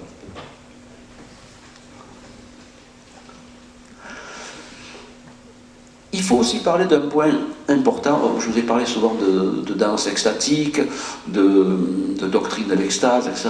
Alors, trance, extase, qu'est-ce que ça signifie? C'est le mot que l'on utilise généralement pour décrire un état particulier qu'on ne peut pas maîtriser si on n'en fait pas soi-même l'expérience. Mais les mots trance et extase eux-mêmes ne sont pas justes. Ce sont des termes d'abord d'origine grecque pour la plupart, qui signifie déplacement, sortie de soi-même. Je pense que pour essayer de comprendre un petit peu cet état particulier, de voir quels sont les termes utilisés par les soufis eux-mêmes. Or, on se rend compte, et là je prends les principaux termes qu'ils utilisent, c'est que dans cet état particulier, la langue, même la langue est incapable de retranscrire cette expérience, une expérience indicible. Donc elle va essayer de la saisir à travers les conséquences de ce moment particulier. Un des termes est jazb, c'est une attraction vers le haut ou vers l'intérieur. Un autre terme c'est découverte, vajd. Découverte de quoi? Encore une fois, les mots ne sont pas capables de nous renseigner. On trouve le terme aussi de bouillonnement en turc, donc djouch, un bouillonnement intérieur. Le terme aussi de saveur, une saveur, zawk. Vous voyez, ces termes à la fois sont peu précis, mais ils sont néanmoins les termes élaborés par les soufis et qui sont, à mon sens, meilleurs que les termes de transe et d'extase. Vous voyez sur ces images donc les deux moments. Donc, je vous avais parlé de ces deux grandes doctrines, ces deux grandes écoles de soufisme, à la fois Bistami avec l'ivresse, ce qu'on pourrait appeler l'extase sur la droite, et à gauche plutôt la pratique contemplative de la sobriété, donc de l'immobilité et on peut dire de l'approfondissement sans mouvement désordonné. Alors avant de conclure, je crois qu'il faut parler de la sociologie des soufis. C'est-à-dire finalement une confrérie soufie. Les soufis vivent le soufisme de manière différente. Certains adhèrent à des confréries où ils doivent rester célibataires, où ils ne peuvent pas se marier. Parfois ils sont conduits à errer d'un lieu à l'autre, d'une mosquée à l'autre. Dans d'autres cas, des confréries permettent au contraire à des soufis d'avoir une famille, de venir une fois par semaine ou une fois par mois dans le couvent. Alors le terme de couvent aussi n'est pas très juste, mais c'est le seul mot que l'on peut utiliser pour l'instant, il n'y a pas d'autres termes. Il y a des termes arabes ou persans, on dira zawiya, c'est un coin, on dira khanaka, on dira darga. Voilà les lieux où se réunissent les soufis. Ce lieu est généralement sous le contrôle d'un cheikh qui habite avec sa famille. Et les soufis viennent une fois par semaine, une fois par mois, soit pour se livrer à des danses particulières, comme vous avez vu des photos, soit parfois pour accomplir des temps de retraite dans des chillas, je vous l'ai montré, donc ces lieux fermés, ces salles de retraite pendant quelques jours. Donc il y a plusieurs pratiques. Ici, ils viennent aussi pour apprendre la musique. Les confréries soufis sont connus dans le monde musulman pour avoir été parmi les principaux lieux où se sont enseignés la musique, sont enseignés aussi la poésie, etc. Donc ce sont des lieux en même temps des lieux culturels, pas uniquement des cercles contemplatifs. Vous voyez sur cette photo deux deux grands couvents, deux grandes zaouïas, on pourra dire, en Irak et en Algérie. En voici une autre encore différente, celle-ci c'est en Turquie, c'est l'ordre de Bektashi, un lieu voué au symbole, puisque vous devez passer par plusieurs portes avant d'atteindre le tombeau du saint. Et ces différents bâtiments, naturellement, abritent soit les salles de danse, soit les salles d'initiation, donc ces différents lieux. Voici une autre confrérie, alors celle-ci moins connue parce qu'elle se trouve au cœur de la Chine, dans le Gansu, et où là on peut noter comment, naturellement, je vous avais parlé souvent des confréries soufis qui, selon les contextes, vont s'hybrider avec d'autres traditions ou vont tout simplement absorber d'autres traditions parce que la culture, dans ce cas particulier, la culture des Chinois est telle que l'usage de l'encens, l'usage du chaudron, la vénération des pierres est fondamentale. Donc celle-ci est intégrée donc, par le soufisme, de même que l'architecture chinoise, mais en fait c'est l'architecture chinoise pour des mosquées ou des couvents. Donc tout ça c'est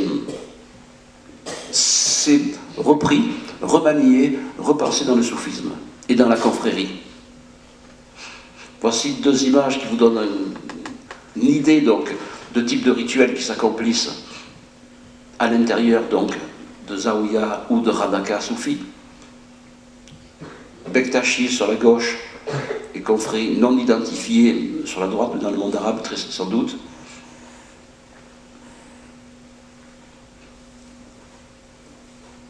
D'autres cas encore donc d'intérieur de soufisme, de confrérie soufis, de couvent donc, à gauche donc en Inde, à droite dans le Kosovo, dans les Balkans.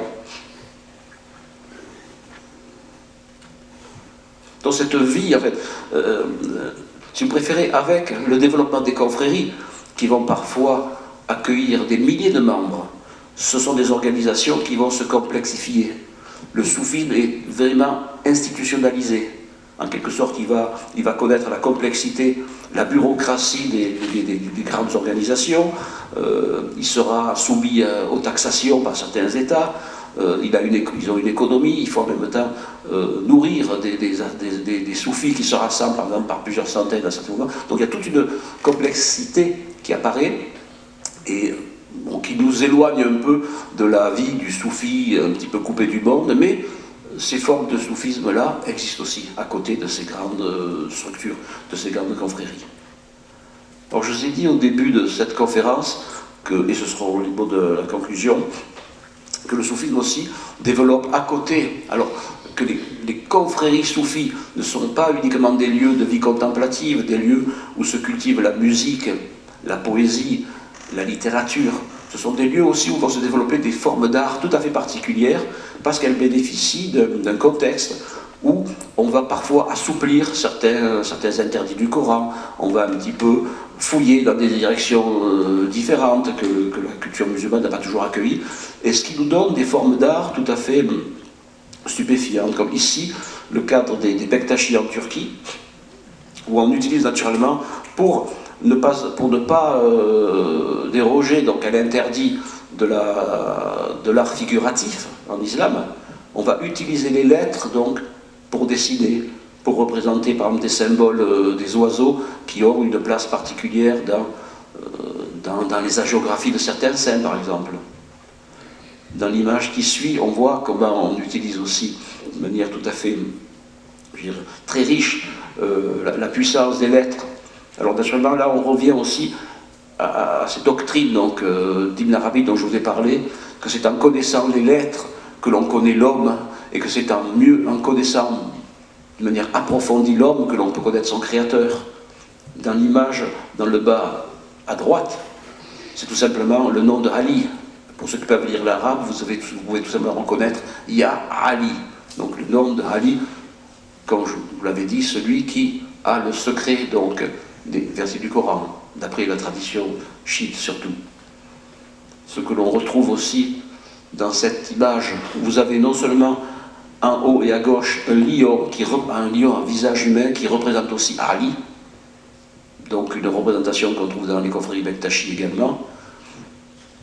À gauche, sur le bas, c'est une étoile qui est en fait une rose. C'est un symbole qui renvoie à Abul Qadir Jilani, c'est le grand saint, l'un des plus grands saints de l'islam, qui se trouve en Irak, le premier fondateur de la première grande confrérie, la Qadiria, au XIIIe siècle, et qu'on représente souvent, et dont cette image est en quelque sorte le symbole emblématique, et sur la droite aussi un oiseau, un faucon, qui renvoie aussi à la tradition donc, de ce même saint, Abd Qadir Jilani, puisque sous la forme d'un faucon, il avait sauvé une femme. Donc vous voyez un petit peu comment c'est symbolique, et voilà la dernière image, qui est celle, l'une des plus puissantes, c'est celle des 7 dormants d'Éphèse, en quelque sorte former un rempart donc, contre le rejet donc, du dogme de la résurrection. Il fallait qu'une histoire sainte montre que des jeunes gens persécutés donc, sont réfugiés dans une grotte, fuyant un persécuteur païen. Ces jeunes monothéistes réfugiés dans une grotte vont mourir de certaine manière, parce que la grotte est armurée par le souverain persécuteur, et ils meurent, mais Dieu les fait mourir d'une mort miraculeuse qui va permettre leur résurrection 3 siècles après. Or, cette légende chrétienne est non seulement accueillie en islam, mais elle constitue une des sourates du Coran, la sourate 18, et l'image de ces jeunes gens est qu'ils vont être perçus comme des héros, comme des chevaliers. Donc en fait, ils vont être en quelque sorte les figures emblématiques de la chevalerie spirituelle en islam qui va marquer fortement le soufisme. Et ces personnages, le nom de ces personnages est...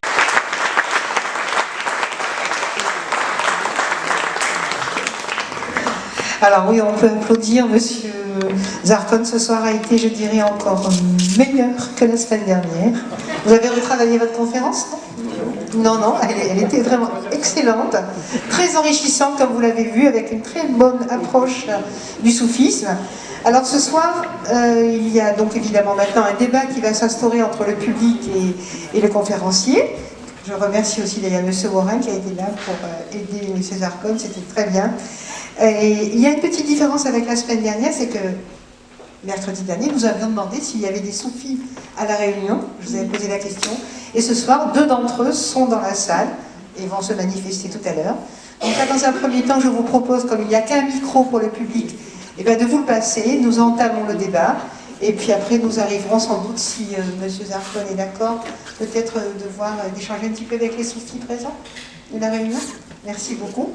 Donc vous voulez... Qui souhaiterait prendre la parole?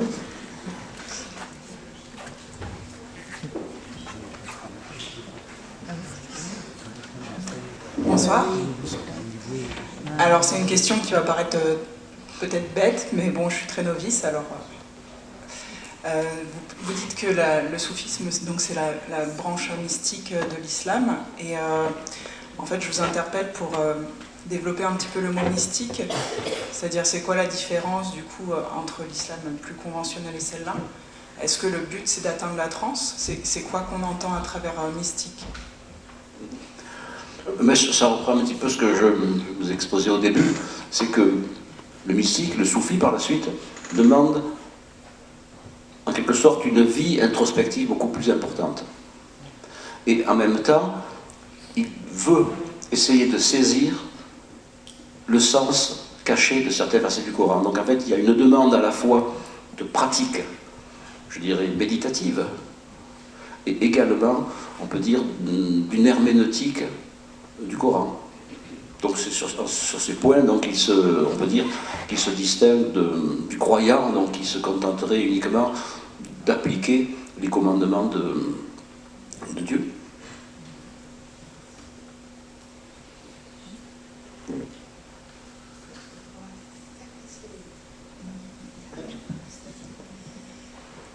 Est-ce que les rapports ont toujours été faciles entre, par exemple, les imams et les soufis? Parce que c'est quand même deux aspects différents. Qu'est-ce que vous entendez par les imams? Les imams, c'est ceux qui sont dans les mosquées, qui vont conduire à la réflexion. Là, je ne comprends pas très bien, je ne vois pas très bien les rapports. Il doit bien y avoir des oppositions, ils sont acceptés par tous. Alors, parce que j'ai cru savoir quand même que beaucoup de musulmans n'acceptent pas du tout les soufistes. Bien sûr. Voilà. Alors, il y a plusieurs formes de confréries.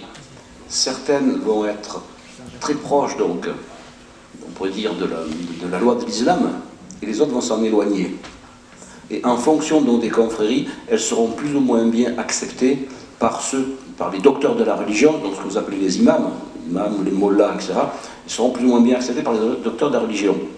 Le deuxième point, qui est beaucoup plus complexe, et qui nous ramène en fait à une vieille histoire qui a commencé quasiment au XIIIe siècle, c'est que les soufis sont accusés parce qu'ils vénèrent un maître spirituel, donc ils donnent de l'importance à un homme qui se place comme un intermédiaire entre Dieu et les hommes, d'être dans de l'idolâtrie. Donc c'est les principes en même temps donc, des chiites. Ce qui fait que ceux qui critiquent les soufis sur ce point, critiquent aussi les chiites sur ce point, et critiquent aussi les chrétiens. Parce que chrétiens comme chiites sont accusés de donner de l'importance à des intermédiaires. Donc ils portent atteinte, par idolâtrie, au monothéisme. Et ça existe depuis Ibn Taymiyyah, un théologien du XIIe, XIIIe siècle. Et c'est repris naturellement par les formes les plus radicales donc, de l'islam, qui, naturellement, s'opposent au soufisme. Il y a une grande guerre qui a toujours existé entre certaines confréries soufis et l'islam, on pourrait dire, littéral. Mais certaines confréries collent de très près à on peut dire, à l'orthodoxie la plus pure donc, de l'islam. Et certaines confréries combattent et critiquent d'autres confréries soufis. Oui, il y a une division de l'intérieur. La chose est complexe. Tout à l'heure, vous donniez une citation qui disait que l'homme qui n'a pas de maître spirituel s'abandonne aux forces du mal. La question est simple, à quoi reconnaît-on un vrai maître spirituel, qui ne soit pas par exemple un charlatan? Et il me semble quand même que la relation avec Allah, ou Dieu, selon qu'on l'appelle, peut être une relation directe, par l'extase par exemple. Donc en quoi est-il nécessaire d'avoir un maître spirituel? Et surtout, je répète, à quoi le reconnaît-on véritablement? Alors, le reconnaître, c'est difficile. Là, on saurait le dire. Hein, et aujourd'hui, il y a peut-être beaucoup plus de mauvais et de faux maîtres que par le passé. Alors, il y a aussi, il est vrai que si dans la tradition soufie, il est demandé d'avoir un maître spirituel, il existe aussi des cas où l'initiation, par exemple, d'un maître spirituel ne se fait pas de manière physique. Ce sont des traditions qu'on appelle ouvaïsi en islam. Ça signifie qu'un maître spirituel peut se manifester dans un rêve et vous donner une direction. De la même manière, il est dit que si un disciple qui ne trouve pas de maître spirituel, qui cherche, mais qui ne trouve pas d'homme qui manifeste cette puissance, peuvent essayer de s'engager en solitaire dans la voie, avec tous les dangers que cela pourrait entraîner, mais sachant que s'il progresse d'une manière plus ou moins juste, lui apparaîtra alors un maître invisible, un maître spirituel dans ses rêves ou dans ses méditations, qui, à ce moment-là, le conduira dans la voie. C'est ce que disent les soufis. Mais naturellement, surtout à notre époque actuelle, des temps très difficiles. Alors il y a un vieil adage qui dit que dans le temps, les soufis n'avaient rien à faire, les disciples arrivaient, tout seuls, les vrais maîtres. Mais que dans ces temps, aujourd'hui, on peut dire, de déclin, même les soufis eux-mêmes ont du mal à trouver de véritables disciples, et ils doivent les chercher. C'est une anecdote qui se raconte en Turquie en particulier. Pardon? Oui, j'étais très frappée que tout au long de votre exposé soit égrené, illustré par des images, comme si ça coulait de source, l'image, dans le monde musulman. Bon, vous m'entendez? Si vous pouvez me répéter, parce que j'ai été très étonnée de voir que tout au long de votre discours, vous illustriez votre propos d'images comme si cette donnée était évidente dans le monde musulman. Moi, j'étudie un peu le soufisme dans le cadre de la société swahili, où l'image est vraiment bannie. Il n'y a pas d'image. Et puis vous finissez en précisant, alors j'avais pensé que les soufistes, puisqu'ils étaient non orthodoxes peut-être, et comme ils admettaient l'idée d'intermédiaire, l'image étant un intermédiaire de toute façon, pouvaient accepter l'idée d'image, et puis après vous nous montrez qu'il y a comme un stratagème en fait à travers ce que j'appelle moi des calligrammes, je n'ai pas retenu le nom que vous avez, qui est donc l'utilisation de l'écriture pour faire apparaître la forme figurative. En fait c'est une stratégie pour faire apparaître l'idée d'image qui est interdite dans le Coran. Alors moi j'ai cette question, pourquoi pas d'image puisqu'ils ne sont pas orthodoxes et puisqu'ils parlent d'intermédiaire, et qu'est-ce qui pousse ce désir d'image? Excusez-moi, c'est mon enquête depuis 4 ans, donc j'aimerais bien peut-être que vous ayez une réponse. Qu'est-ce que c'est ce désir d'image qui va faire que malgré tout on enfreint les interdits, puisqu'on voit qu'on cherche à le faire? Merci. Oui. Oui, effectivement, bon, l'image, elle n'a pas cette importance dans toutes les zones du monde musulman. C'est surtout dans le monde indo-persan qu'elle se manifeste, et en Turquie en particulier. Par exemple, dans les travaux, moi j'ai fait beaucoup de travaux sur certaines miniatures, mais également sur ces objets. Donc j'ai un très gros article sur la canne en particulier, etc. Et les images les plus intéressantes, c'est naturellement soit en Turquie, soit en Iran, soit en Asie centrale, soit en Inde. L'image est très pauvre dans le reste, dans le monde arabe de manière générale, très pauvre effectivement aussi en Afrique. Ça, c'est l'histoire particulière des peuples et des pays. En Inde, par exemple, surtout en Inde et en Iran, il y a la vieille tradition perse ancienne, donc l'islam iranien est imprégné de vieilles traditions sassanides, zoroastriennes, donc l'image est toujours présente. Alors, il y a des bagarres terribles, naturellement, autour de l'usage de l'image, même en Turquie aujourd'hui, où l'image est très représentée. Alors, les soufis, naturellement, contournent, pas tous les soufis encore, parce que certains soufis récusent totalement aussi les images, les miniatures. Alors, ceux qui sont le plus intéressés par l'image en ont besoin parce que c'est un support puissant. Alors on l'a vu par exemple, lorsqu'ils essaient de ne pas représenter des personnes, de ne pas utiliser une technique figurative, ils vont avoir recours aux lettres et à la géométrie, qui va exprimer peut-être autant que l'image, et qui en même temps aura un impact très puissant. Alors là, en revanche, l'image géométrique, on va la trouver très répandue dans les zones où l'image elle-même est interdite. Mais on la trouve aussi présente en terre d'islam, là où l'image aussi se manifeste. Alors, c'est une question complexe, je pense qu'on pourrait en reparler pour redéterminer des interrogations en particulier, mais c'est... alors, par exemple, avec un de mes collègues, on a rassemblé une très grosse équipe, donc plus d'une quarantaine de spécialistes, et on prépare un ouvrage qui va paraître bientôt aux éditions Brill, donc en Hollande, sur la culture matérielle du soufisme, où on voit toute l'importance donnée, donc les manteaux, les broches qu'ils utilisent parfois pour se transpercer, les bâtons qu'on utilise, alors je n'en ai pas parlé, mais on utilise des bâtons particuliers dans les moments où, lorsque les soufis se retirent dans des salles de méditation, donc pour faire leur retraite, ils utilisent parfois des bâtons spéciaux pour maintenir leur menton droit. Parce que dans une pratique complètement contemplative, si votre corps tombe, cela brise un petit peu l'exercice. Donc ils ont des bâtons particuliers avec tout un ensemble des bâtons plus ou moins beaux, décorés, etc. Bon. Ouais, cette culture matérielle, elle est très liée aussi à l'image. Bon, alors on est en train, je pense que cet ouvrage devrait vous intéresser lorsqu'il va paraître avec toutes les contributions qui l'accompagneront.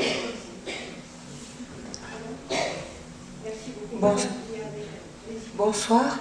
Je n'ai pas bien compris si certains soufis étaient sunnites et certains chiites, puisque vous avez parlé de modèles d'inspiration de Ali comme d'Abou Bakr.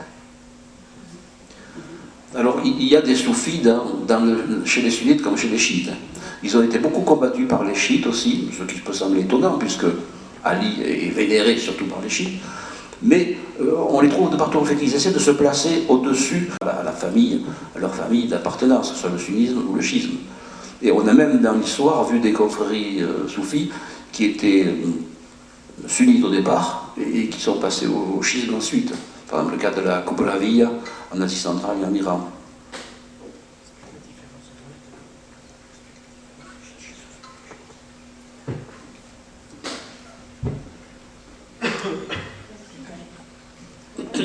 Par rapport à cette question sur l'image, moi je me posais une question un peu parallèle sur la danse des derviches et les autres danses que je n'ai pas retenues.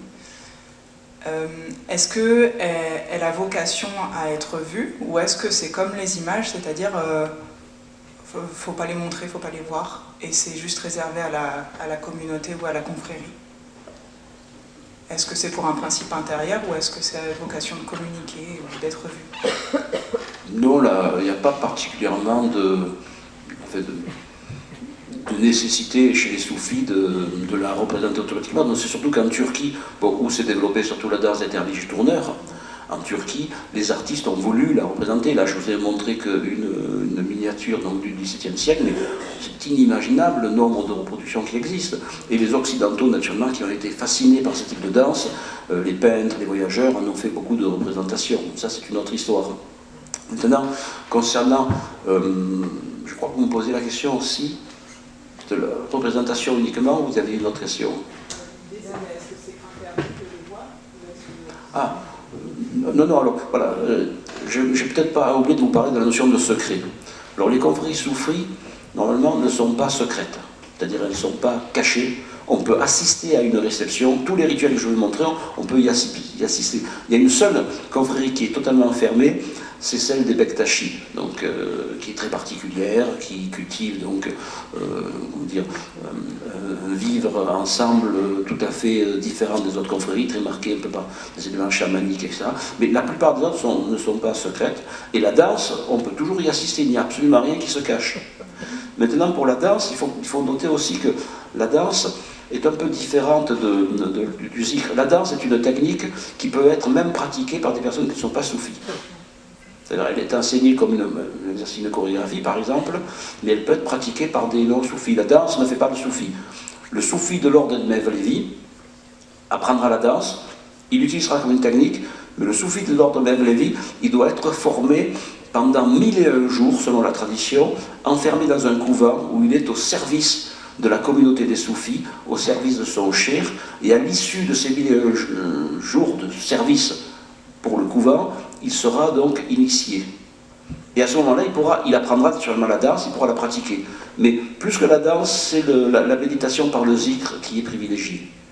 Mais ça dépend des confréries, encore une fois.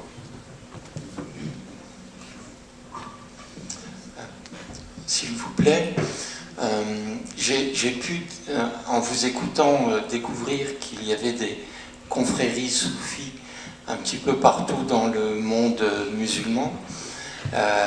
La question qui me vient à l'esprit est de savoir si il y a des instances, des autorités qui, que ce soit du côté chiite ou sunnite, qui cherchent à regrouper les différentes pratiques pour que ce ne soit pas comme quelque chose d'éclaté et qui ne regroupe que quelques individus sans aucun contact avec les autres soufis de la porte d'à côté, quoi. Excusez-moi cette analogie.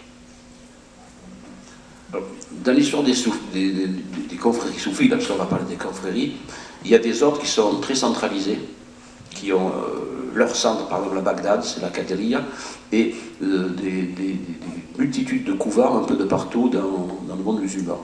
Puis il y a des ordres qui ne sont pas du tout centralisés, et qui sont localisés à une petite région, voire à une ville. Mais jamais il n'y a eu de tentative. Alors parfois les sultans ottomans ou indiens ont parfois essayé de contrôler des soufis, donc. Mais ça n'a jamais réussi. Les confréries soufis, de manière générale, sont des structures assez autonomes par rapport au pouvoir. Et elles ont toute une histoire de liens, parfois de conflits, de soutien. Donc, alors, sous l'angle de l'histoire sociale et politique dans le monde musulman, l'étude des soufis, des confréries soufis, c'est quelque chose de très très important. Et qui est naturellement abordé par des personnes qui connaissent absolument rien du soufisme, donc de l'intérieur du soufisme, mais qui connaissent très bien le pouvoir social, politique et économique de ces structures.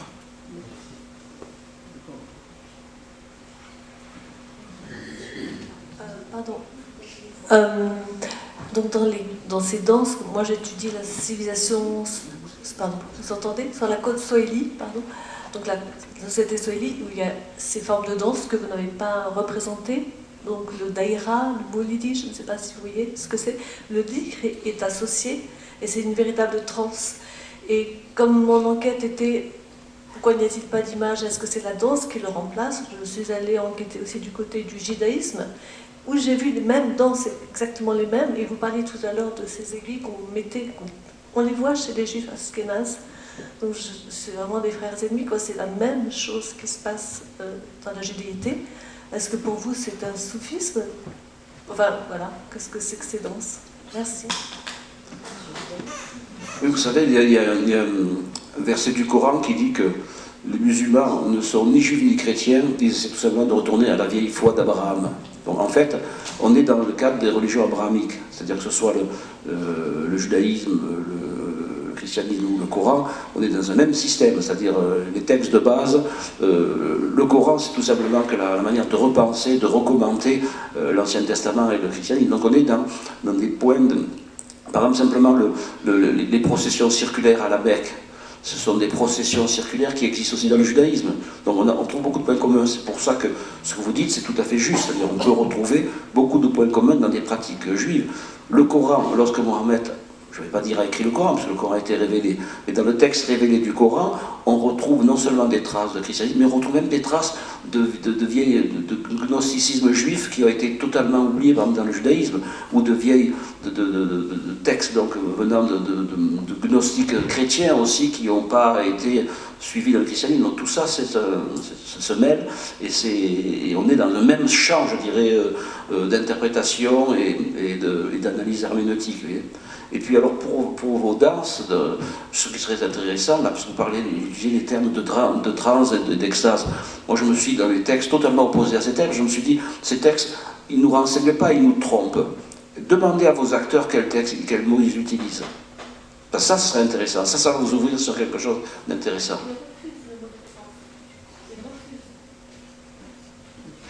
Entendu.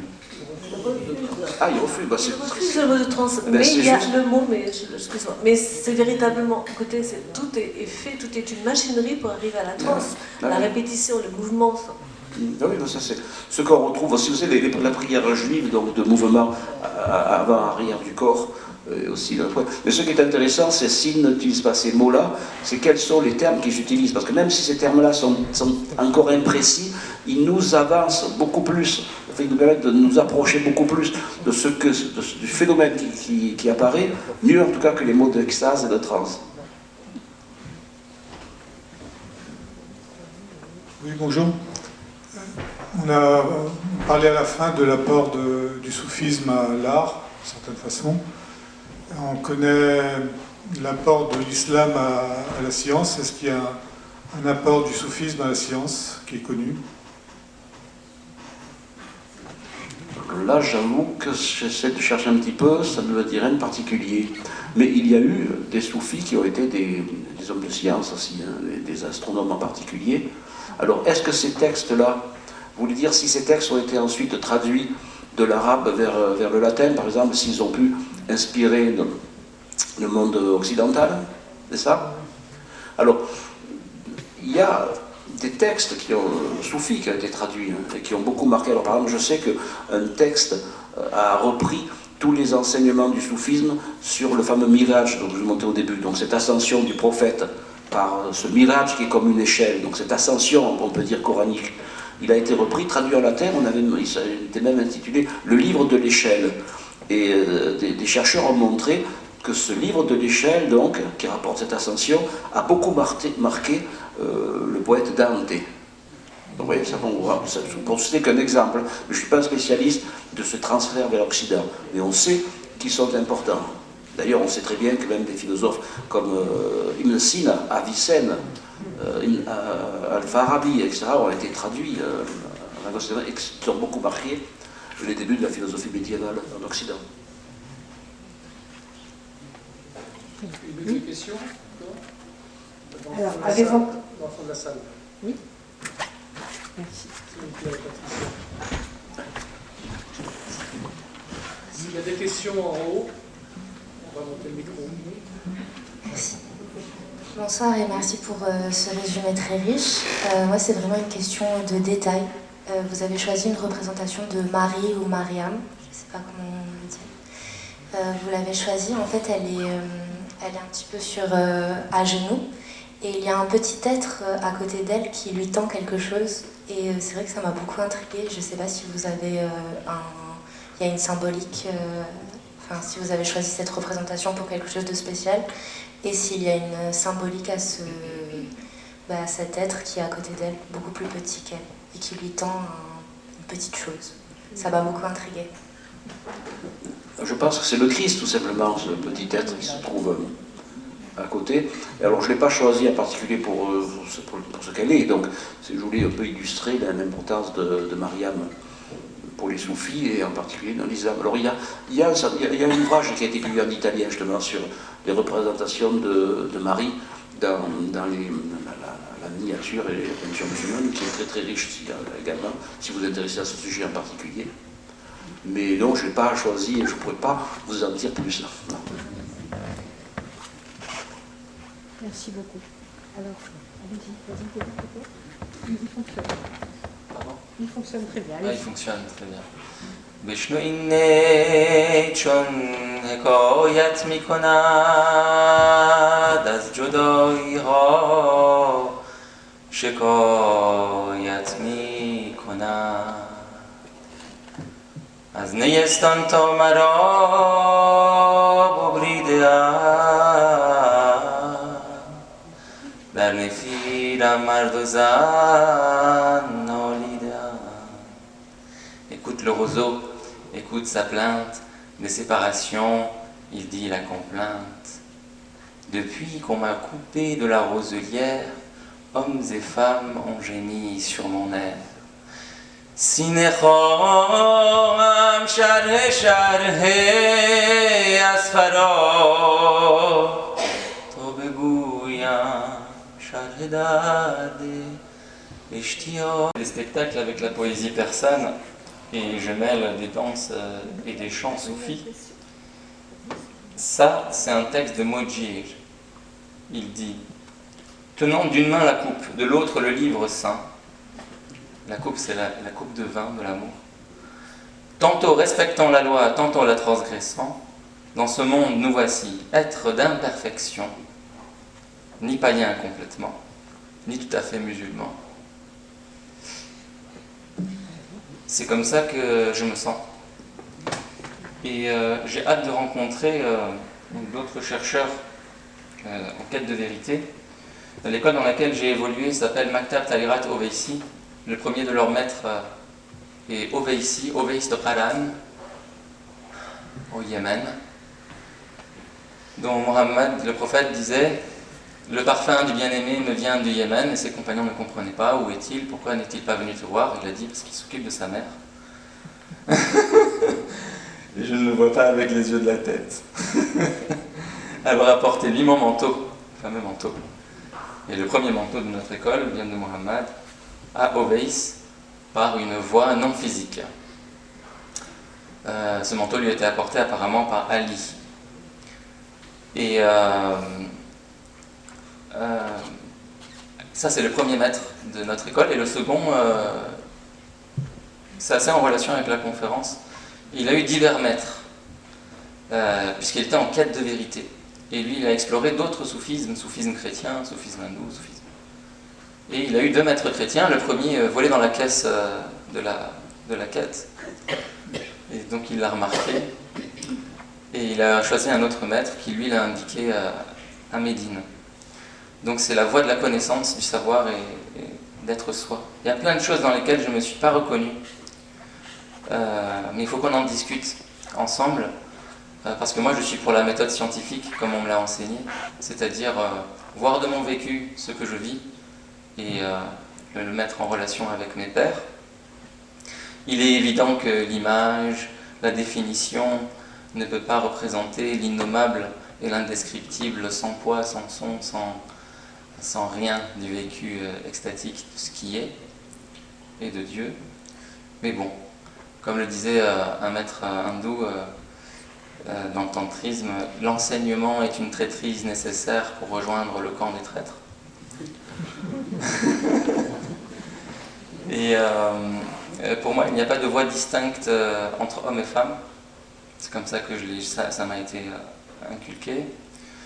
Et les rituels ne sont pas importants. D'ailleurs, ils doivent être abandonnés à un moment donné. il n'y a pas de monachisme, il est interdit d'ailleurs dans les textes même du Coran, il est proscrit dans le soufisme la voie intramondaine, c'est-à-dire avoir une vie sociale quasi obligatoire. Au niveau des symboles, je m'y suis reconnu. Si je suis trop long, vous me dites. Mais d'accord, bah, allez-y, allez-y. Je vous remercie beaucoup. Pardon si j'ai trop parlé. J'avais encore plein de choses à dire. Ce sera pour plus tard. Je vous aime, je vous aime. Merci pour votre témoignage. Ah oui, le témoignage. Le maître n'est pas un maître à suivre, puisque le 42e du nombre de notre école s'est fait poursuivre pour ça en justice. C'est un témoignage vivant de ce qui vit avec et de ce qui est un avec. Je vous conseille la conférence de Arnaud Desjardins, Être un avec, qui l'explique très bien. Un témoignage vivant. Si vous en avez autour de vous, présentez-les-moi, s'il vous plaît, je me sens seul. Merci beaucoup. Est-ce que par hasard, Madame Ouaïla, tu voudrais intervenir un petit peu? Parce que nous avons la chance d'avoir une femme, Sophie, avec nous ce soir. Ou alors si vous avez des questions à lui poser, plutôt. Parce que... Alors je vais vous passer le micro.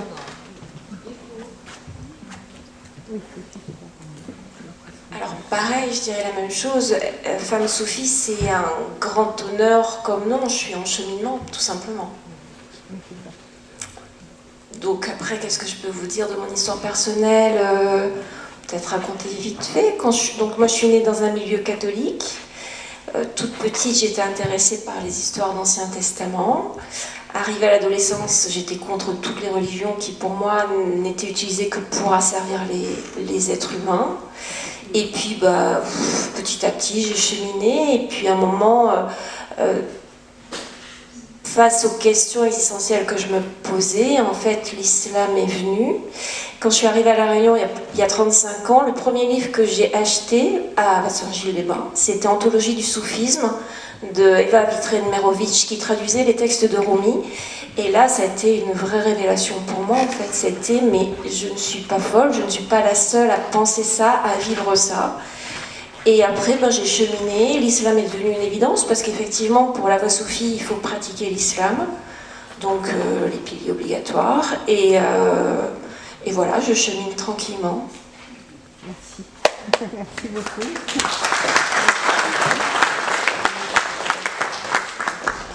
On vous applaudit sur vos questions et vos réponses. J'espère que vous avez passé un bon moment. On va faire la conclusion avec Monsieur Alain François. voilà, Ravi de vous rencontrer. le responsable de Réunion Mayotte.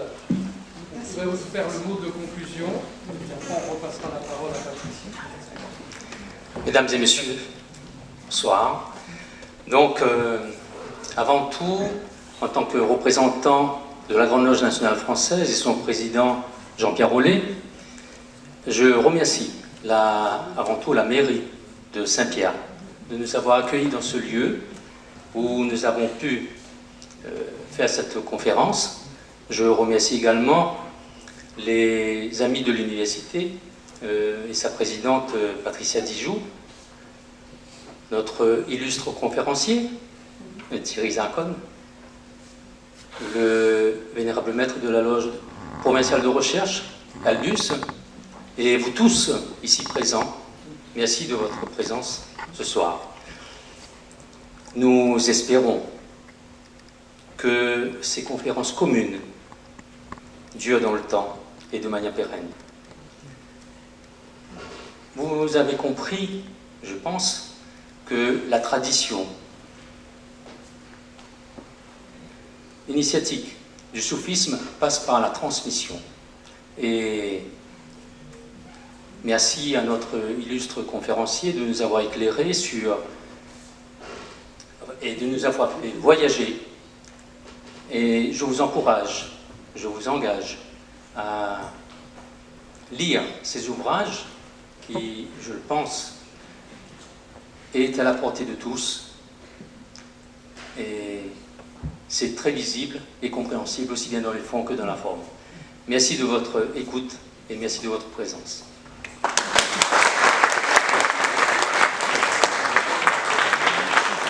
Merci à vous, Monsieur François, et merci donc encore une fois à nos conférenciers. Nous savions qu'il y avait à la Réunion un engouement, un goût pour ce qui est spiritualité et religion. Et quand on a lancé la première des conférences, on s'est rendu compte qu'il y allait y avoir beaucoup de public.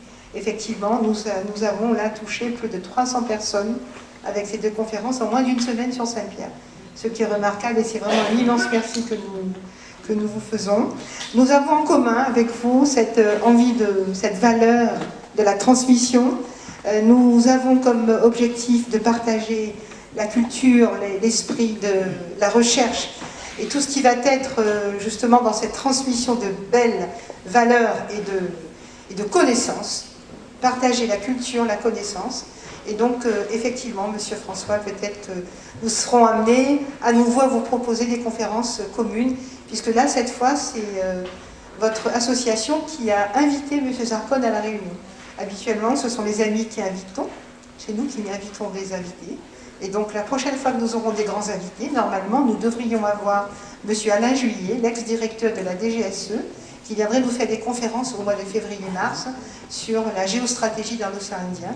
Alors à ce moment-là, je vous préviendrai bien évidemment là aussi de grands invités que nous recevrons normalement. En tout cas, je voulais vous remercier encore, je ne vais pas trop vous retarder. Juste vous dire qu'à l'entrée de la salle ce soir, Elisabeth vous a distribué nos petits bulletins d'adhésion. Alors, nous offrons nos conférences, nous offrons tout ce que nous produisons, que nous pouvons faire partager, mais nous aimons aussi avoir des adhérents pour nous soutenir dans notre démarche. Donc l'adhésion, elle est à 22 € l'année, avec 66% de ces 22 € déductibles de vos impôts. Donc n'hésitez pas. Et puis même si vous n'êtes pas adhérent, venez sur notre site, voyez ce que nous faisons, et nous avons une grande variété de conférences à vous proposer.